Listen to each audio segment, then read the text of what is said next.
everyone. Thanks for joining us on Chicago Tonight. I'm Brandis Friedman. Here's what we're looking at. Now is the time to reinvent public transit. Lawmakers propose a bold plan that would merge the Chicago area's transit agencies. It is an honor to be here to celebrate the Bears' commitment to remaining the Chicago Bears. Controversy over the proposed location and price tag of the Bears' new stadium proposal. And local activists gear up for a day of action in Springfield. And now to some of today's top stories. Hundreds of mourners laid to rest Chicago police officer Luis Huesca today. I will forever cherish his memory and will always remember the impact he had on me, his team, this department, and the city of Chicago. I say to Luis's mom and his dad, you raised one heck of a respectful young man, and he will truly be missed, but I promise you, he will never, ever be forgotten. Services were held this morning at St. Rita of Cascia Shrine Chapel on the south side. 30-year-old Huesca served in the Chicago Police Department for 6 years. He was gunned down outside of his home while returning from his shift last Sunday morning. While Police Superintendent Larry Snelling did speak at today's service, Mayor Brandon Johnson and reportedly Governor J.B. Pritzker were asked by the family not to attend. Meanwhile, several law enforcement agencies and the police union are offering a combined $100,000 reward for information leading to the arrest and conviction of the man in this video. Police issued an arrest warrant this weekend for 22-year-old Xavier Tate Jr., who's being sought in connection with Huesca's death. Students protesting Israel's military response to the Hamas attacks in October have set up an encampment on the University of Chicago campus. They joined students at over 100 campuses across the country. The group, University of Chicago United for Palestine, is calling for universities to immediately divest from weapons manufacturers like Lockheed Martin, General Dynamics, and Boeing. Meanwhile, Northwestern University announced late this afternoon that it has reached an agreement with protesters who've been camping out on its Evanston campus since last week. The deal includes removing tents on Deering Meadow while also establishing a committee to share information about university investments. For more on that agreement, please visit our website. Negotiations between the Chicago Teachers Union and the Chicago Board of Education are underway. The current teacher's contract expires at the end of June, and parents might remember the last 3 negotiations weren't so smooth, with 2 of them coming to historic strikes by the teachers. This year, though, CTU acknowledges that its contract demands are aligned with Mayor Brandon Johnson's education transition report. Today's meeting begins to lay the groundwork for how negotiations will go, and teachers say that they're hoping for open negotiations. We're not going to just show up in open bargaining and people understand it. A part of what we are teaching in this moment is how to show people how school is negotiated, what policies undergird what people receive in their school communities. And so today is our first step in showing our work to the city of Chicago. Up next, a proposal for a major public transit merger. Nick Blumberg breaks down the plan for us right after this. Chicago Tonight is made possible in part by the Alexandra and John Nichols family, the Jim and Kay Mabey family, the Polk Brothers Foundation, and the support of these donors.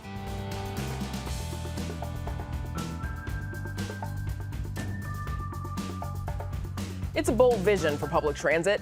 Some state lawmakers are pushing to merge CTA, Metra, and Pace into one regional transit agency and funnel $1.5 billion more each year to the system. With local public transit facing a massive fiscal cliff, backers of the plan say additional funding tied to major governance reform can create a sustainable system that meets unmet needs. Reporter Nick Blumberg joins us now with more. Nick, give us the details of this plan. Well, Brandis, lawmakers have introduced legislation that would create the new Metropolitan Mobility Authority. It would replace the current Regional Transportation Authority, which oversees CTA, Metra and Pace, but which many transit advocates say hasn't created the kind of regional coordination really needed for top-tier transit. Now, those separate agencies would be merged into one, overseeing rapid transit, commuter rail, bus, and paratransit.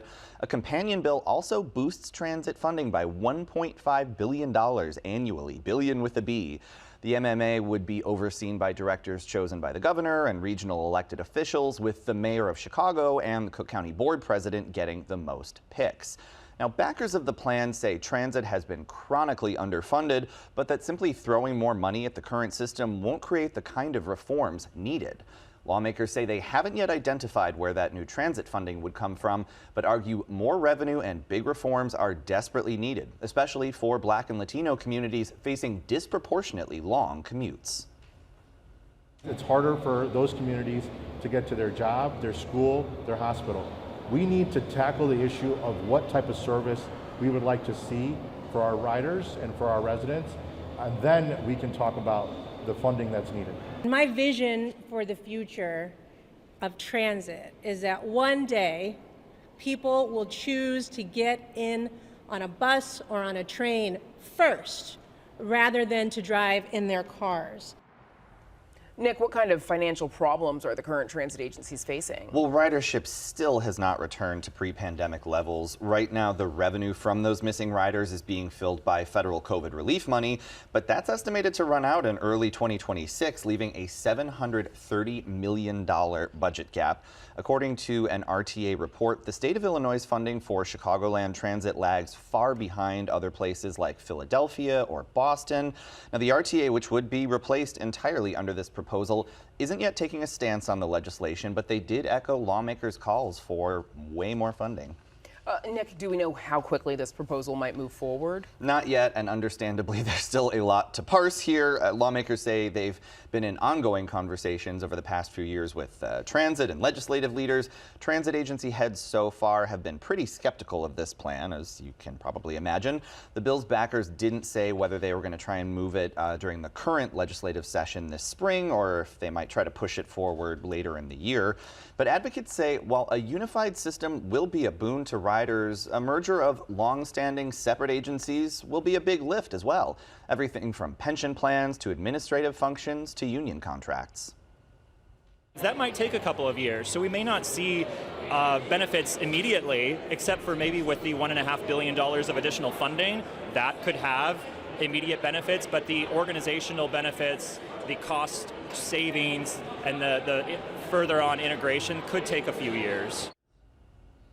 Now, at a separate event today, Governor J.B. Pritzker said he hadn't yet read the bill. It was just introduced today, so he couldn't take a stance on it yet, but Pritzker agreed that it is key to rethink how Chicagoland Transit is funded and operated. Brandis. Interesting concept, Nick. Thank you. Thank you.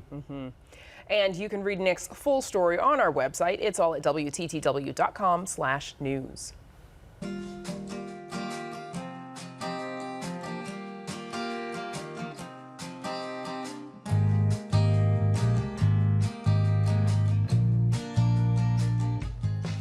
Chicago may have a new skyline as soon as 2028 with the addition of a new NFL stadium. The Bears' announcement of a domed stadium quickly drew criticism, though, over the more than $4 billion price tag and the lakefront location. Joining us now are Joe Ferguson, president of the Civic Federation and former inspector general for the city of Chicago. And on Zoom, we have sports economist and University of Chicago professor Alan Sanderson. We should mention we also invited the Bears organization, but they declined, though they did send a statement, which we will get to in just a moment. Thanks to both of you gentlemen for joining us.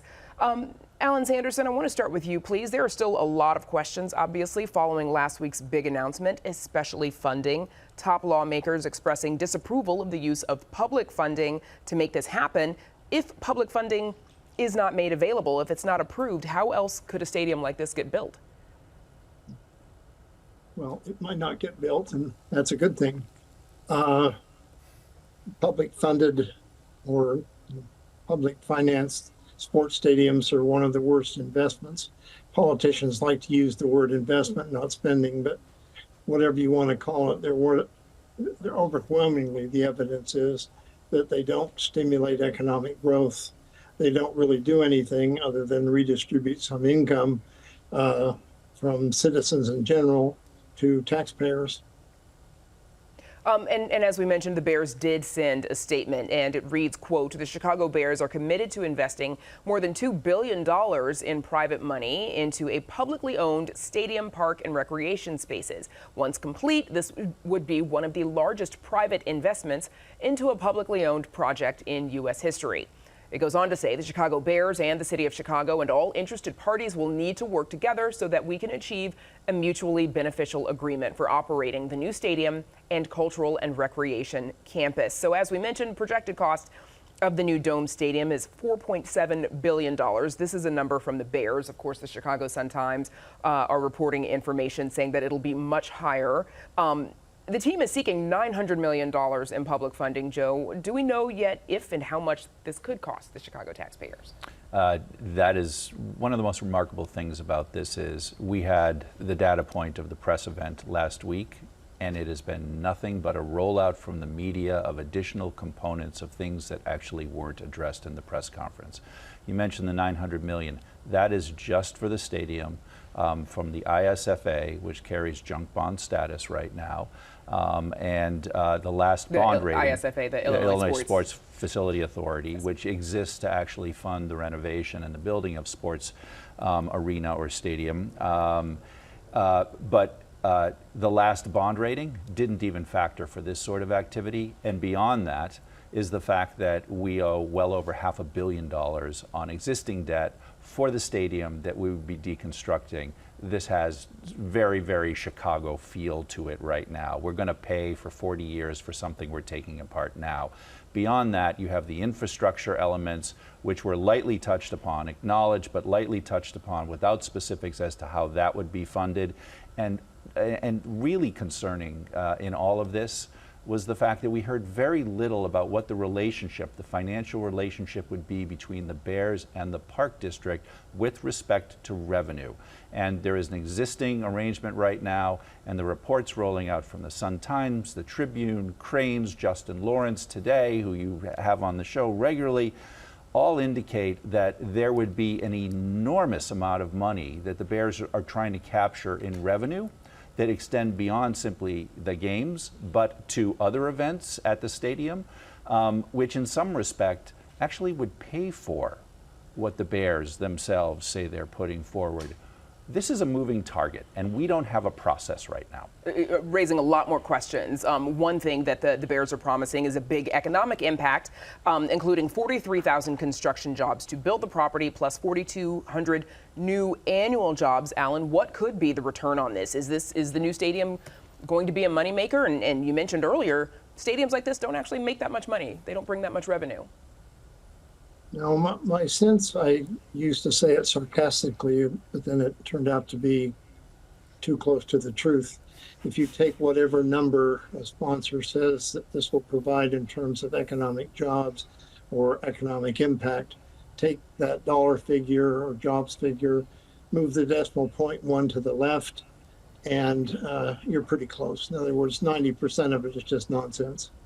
A number of years ago, Woody Johnson, who owns the New York Jets, wanted to move the Jets out of the Meadowlands and put it in the Hudson Yards area of Manhattan, which had to be one of the dumbest ideas I've ever heard. But I was hired by Madison Square Garden and Citizens for Better Choices and others to examine that. And one of the commissioners asked me, well, if we don't build a football stadium there in Hudson Yards, what are we going to do with it? And I said that's a very valuable piece of real estate, as is the lakefront area in Chicago. And I said, there are only two things that you do really never want to put on a valuable piece of real estate. One is a cemetery, and the other is a football stadium. After that, everything's negotiable.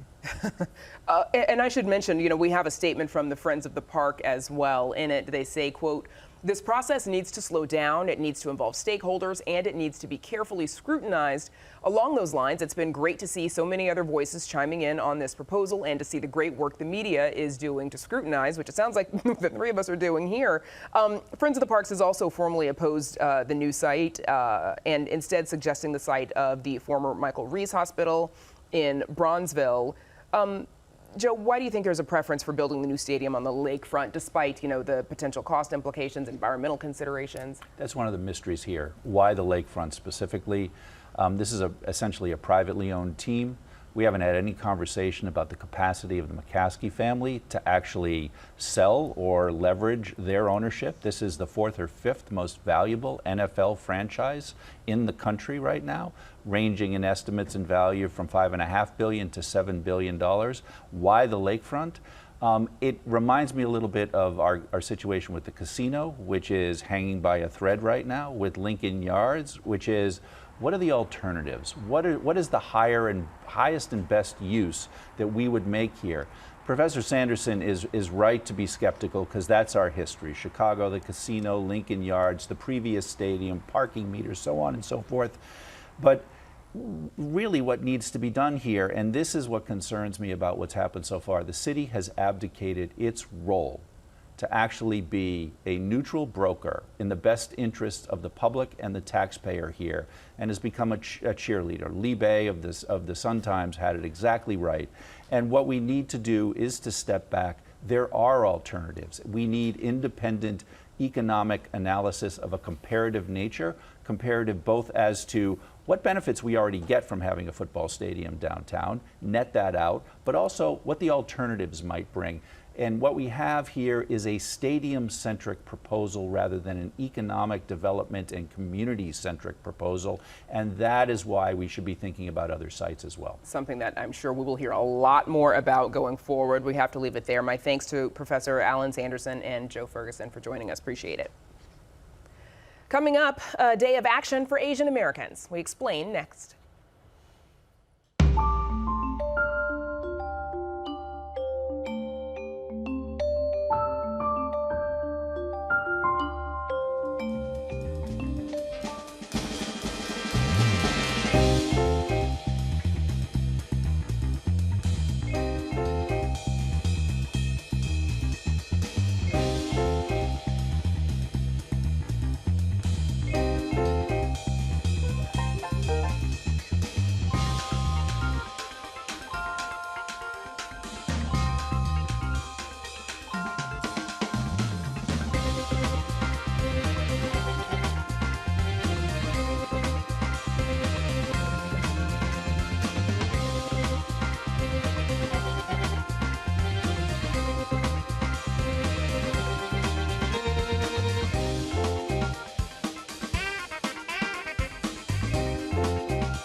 Asian American organizers are set to visit Springfield on Wednesday to advocate for language and immigration services, as well as education equity and more.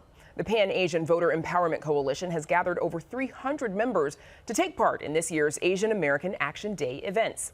Joining us from that coalition are Grace Pai, Executive Director of Asian Americans Advancing Justice Chicago; Anushka Gupta, a community organizer with Asian Americans Advancing Justice Chicago, who is leading Asian American Action Day; and Grace Chan McKibben, Executive Director of the Coalition for a Better Chinese American Community. Thanks to the three of you for joining us.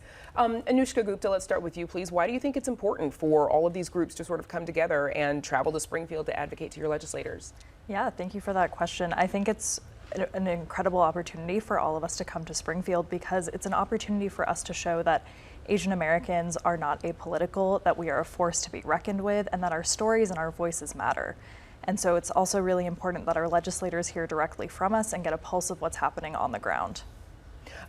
Grace Pye, one of the policies that you all are advocating for, it's SB 3762. It is the Language Equity and Access Act. What would that bill do, and why do you think it's necessary?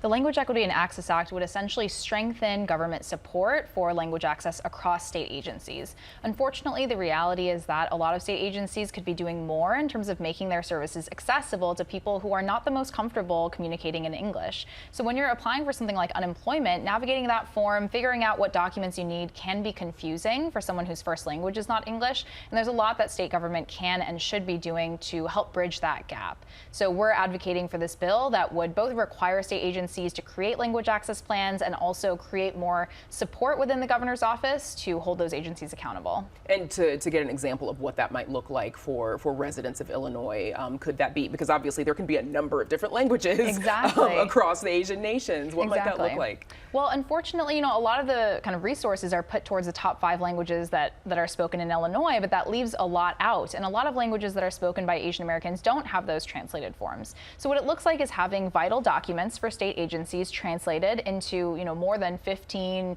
even 20 languages, and to also have interpretation available. So if someone needs to call someone who works at a state agency, they can even have telephonic interpretation, right? Where an interpreter's on the phone, they don't have to have a person in person there necessarily, but that is also an option. Grace Chan McKibben, the coalition's also calling for $40 million in the state budget for immigrant services. What would that do? What would that look like? That the immigrant services line item has actually been in the state budget for well over 20 years, and it supports everything from helping people apply for green cards to helping interpretation and translation services, giving cash assistance to immigrants that may not have access to public benefits, and so on. So it's a very needed service. And certainly with the addition of so many new arrivals over the last year and a half, I don't know if the community members that you all work with have noticed sort of a strain on existing services. Certainly, yeah. I think that a lot of people do not realize that 1 in 7 Asian Americans in Illinois are actually undocumented. So people do think about folks that are applying for green cards or applying for their families for green cards and so on. But there are actually a lot of new arrivals that do need the services that are not provided by government. Anushka, you're expecting about 350 coalition members. What goes into organizing this day on Wednesday, and what do you hope people, go in there ready to say, the impression that they want to make on their legislators? Yeah, so I've actually spent the last 2 months planning for this day, so it requires a lot of collaboration among our 18 organizations, a lot of communication, being patient with each other. There is booking buses and making sure we have the logistics set up, to preparing our community members and having them understand what the bills are and how these directly impact them, and also working with them to really figure out what their personal story is or what their stake is in this, and how do we communicate that to legislators. So I'm really excited for everyone to have that opportunity to speak directly with their legislators, to spend time in the Capitol and really feel the effect of the face-to-face interactions. Yeah, and so everyone is really excited as well. You're ready. Grace Pye, now some legislations already come from the work that these organizations do. The TEACH Act, which requires that public schools include a unit on Asian American history. You all are now also advocating for $2 million a year for the next 5 years to support the inclusive history mandates for K through 12 educators. Does this build off of the TEACH Act that you all have already gotten through, and why do you think this addition is necessary? It does. I think the hard part of passing bills is not just in the advocacy to get it done, it's in the implementation. And we know that, many school districts are facing challenges with incorporating Asian American history because, and it's fair, their teachers have not learned Asian American history throughout their own educations. So what we're asking for is $2 million to support the Illinois State Board of Education in expanding professional development resources and professional learning opportunities for educators across the state. Asian American history is not the only recent inclusive history mandate. We've seen LGBTQ history, we've seen Native American history just this last year, and so we want these resources to be able to support implementation of all these inclusive history mandates, not just Asian American history. Grace Chan McKibben, is there any particular history that you all believe is missing that students and their teachers need to be learning? I think Asian American history for sure, and I know that Muslim American history was just included last year, and I think that there's so many stories that students need to learn about all the different communities. What other ways, have you all seen your collective strength, as an Asian American community? What other ways have you seen that sort of grow in Chicago and Illinois over the last year, the last 5 years? Grace, I'll start with you. Sure.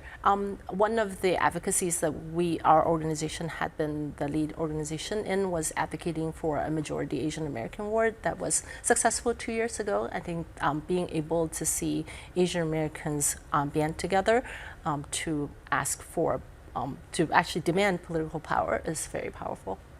Anushka, same question to you in about 30 seconds. Yeah, I mean, in the past couple of years, I think we, especially after the COVID-19 pandemic, have really seen Asian Americans come together and, as Grace mentioned, build our political power. Over the past couple of years, we've also gotten involved in different coalitions across the city, and we really made it known that issues that impact other communities also impact Asian Americans, and that we should have a seat at the table as well. All right, that's a good place to leave it. I want to thank the three of you for joining us, Anushka Gupta, Grace Pai, and Grace Chan McKibben. Thanks to all of you. And that is our show for this Monday night. Don't forget to stay connected with us by signing up for our daily briefing. And you can get Chicago Tonight streamed on Facebook, YouTube, and our website, WTTW.com/news. You can also get the show via podcast and the PBS video app. And join us tomorrow night at 5:30 and 10. We hear from local students as hundreds gather at local universities to support Palestinians amid the war in Gaza. And our Spotlight Politics team on the Bears' new stadium plans. Now, for all of us here at Chicago Tonight, I'm Brandis Friedman. Thank you for watching. Stay healthy and safe, and have a good night.